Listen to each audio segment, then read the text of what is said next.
Kreu i Partisë Demokratike, Sali Berisha, ka lënë ambientet e Selis Blu për t'u drejtuar bulevardit Dëshmorët e Kombit, aty ku u zhvillua protesta e radhës e opozitës.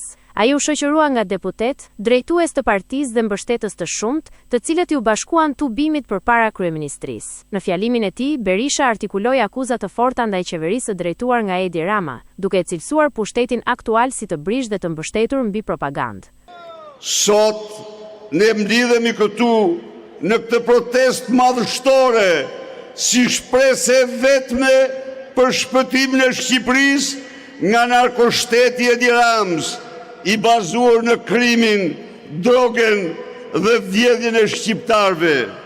Njerëzit nga Afrika nuk guxuan të dalin në protesta për të mbrojtur interesat e tyre.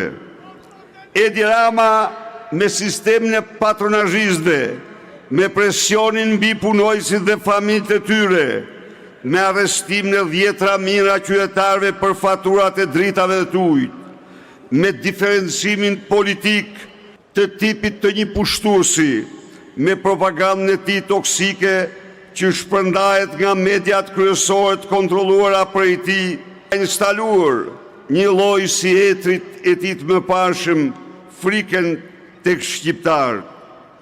Sipas tij, mjafton një shkëndije së vërtetës që ky pushtet të rrëzohet. Ai akuzoi gjithashtu qeverinë për keqpërdorim të fondeve publike, duke pretenduar se paratë e qytetarëve nuk investohen në shërbime bazë si arsimi, shëndetësia apo infrastruktura, por përfundojnë në duart e një grupi të vogël përmes tenderave dhe koncesioneve që i cilësoi si abuzive. Në vijim të fjalës së tij, Berisha theksoi se problemi kryesor i vendit nuk është varfëria, por korrupsioni. Ai u shpreh se Shqipëria ka potencial për zhvillim, por sipas tij pengohet nga keqeverisja dhe mungesa e ndëshkueshmërisë. Kreu i opozitës u bëri thirrje qytetarëve për reagim, duke kërkuar zgjedhje të lira dhe të ndershme, si dhe duke i inkurajuar ata të mos kenë frikë nga presioni apo propaganda. Ndërkohë, gjatë protestës nuk munguan pankartat me mesazhe të ndryshme nga qytetarët, si qeveri e krimit, qeveri teknike dhe karteli narkoelektoral, të shoqëruara edhe me foto të zyrtarëve të akuzuar nga opozita për korrupsion. Kjo shënon protestën e 7 opozitës, e cila vijon të kërkojë dorëheqjen e qeverisë dhe ndryshim të situatës politike në vend.